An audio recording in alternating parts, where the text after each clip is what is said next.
اللهم صل على محمد وعلى آل محمد واصحاب محمد اجمعین الى یوم الدین آمین۔ ڈاکٹر عبد القدیر خان انتقال فرما گئے رحمہ اللہ تعالیٰ، اللہ تعالیٰ ان کی مغفرت کرے، انہیں نیک کاموں کا اجر دے اور ان کی برائیوں سے درگزر فرمائے۔ ہماری دعائیں ان کے ساتھ ہیں۔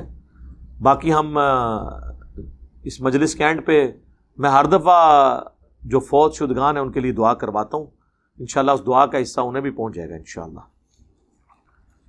باقی ڈاکٹر عبد القدیر صاحب کے حوالے سے چونکہ وہ ایک سینسٹیو ادارے سے تعلق رکھتے تھے، میں نے یہ سارے ادارے وزٹ بھی کیے ہوئے ہیں، میں بالکل چونکہ میرا بھی تعلق رہا ہے۔ اب ان کی جو خدمات ہیں وہ جنرل تو آپ کو پتہ ہے، باقی جو ان کی کنٹریبیوشنز ہیں یا انٹرنل چیزیں ان کو تو ہم یہاں بیٹھ کے سینسٹیو ایشوز کو ڈسکس نہیں کر سکتے۔ باقی ان کی جو پاکستان کے ساتھ یا اسلام کے ساتھ کمٹمنٹ تھی اس کے اوپر تو کسی کی دوسری رائے نہیں ہے، اور مشرف نے جو ان کے ساتھ ظلم کیا اور انہیں قربانی کا بکرا بنایا تو پوری قوم کی بےغیرتی ہے کہ اس وقت خاموش رہی ہے سمیت میرے۔ ہم کیا کر سکتے تھے؟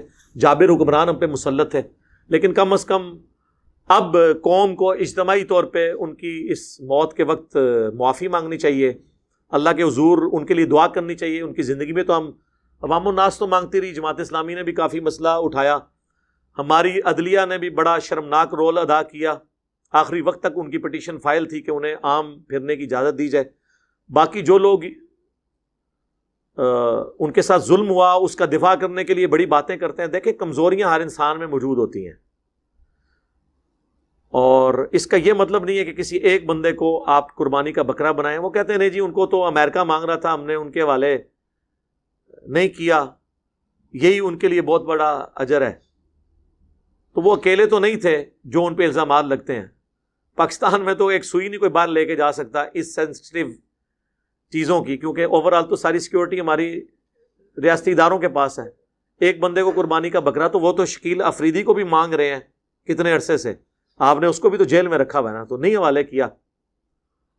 حالانکہ میں سمجھتا ہوں کہ ڈاکٹر عافیہ صدیقی کے مقابلے پہ اس خبیث کو اگر ہم حوالے کر بھی دیں، اس کو تو اپنی سزا مل چکی ہے جو کچھ اس نے پاکستان کی بدنامی کروانی تھی۔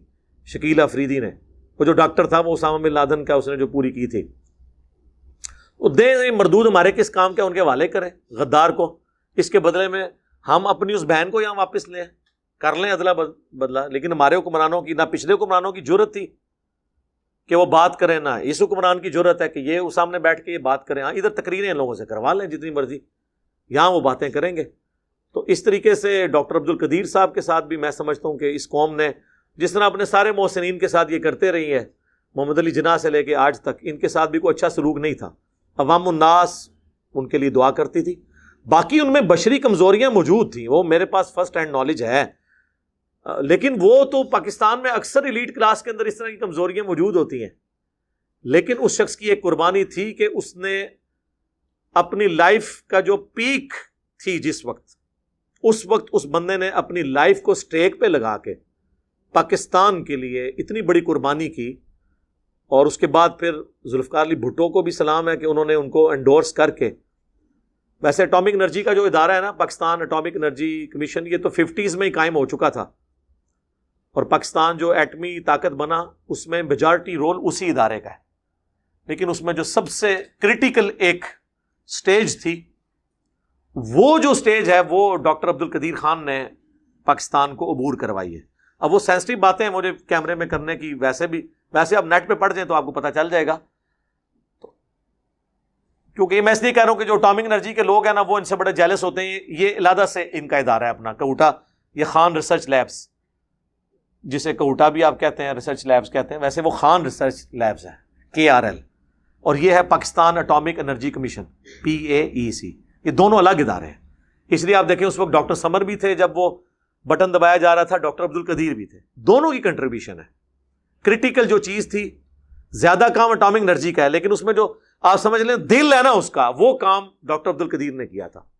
ظاہر ہے کہ انہی کی قربانیاں تھی، وہ پاکستان کے پاس ٹیکنالوجی آئی اور پھر یہاں پہ محنت کے بعد، تو اس لیے میں سمجھتا ہوں کہ پاکستان کا ہر بچہ، پاکستان ایز اے نیشن، یہ پورا ملک، یہ ان کے مرہون منت ہے جو انہوں نے اتنی بڑی پاکستان کو اچیومنٹ کروائی ہے۔ ڈاکٹر عبد القدیر رحمہ اللہ تعالیٰ نے. اللہ تعالیٰ ان کی مغفرت کرے, انہیں نیک کاموں کا اجر دے, ان کی برائیوں سے درگزر فرمائے. دیکھیں کمزوریاں ہر انسان میں ہیں, لیکن اس کی اچھائیوں کا ذکر اس اعتبار سے کریں کہ ان کی اچھائیاں ان کی کمزوریوں پہ بھاری ہیں. بہت بڑی بڑی دعوے کرنے والی ہستیاں پاکستان کو وہ کنٹریبیوٹ نہیں کر سکیں جو ڈاکٹر عبد القدیر نے کیا.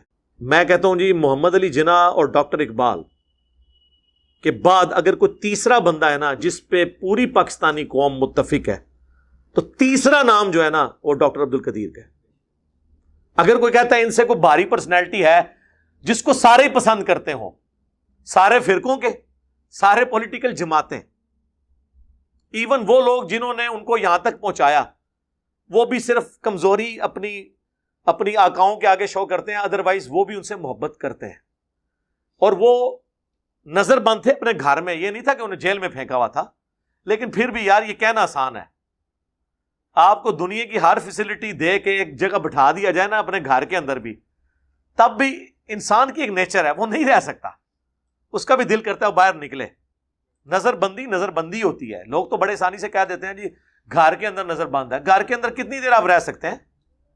باہر تو نکلنا ہی پڑتا ہے کبھی نہ کبھی. آپ نہ نکلیں ایک سال کے لیے, جناب آپ ذہنی مریض بن جائیں.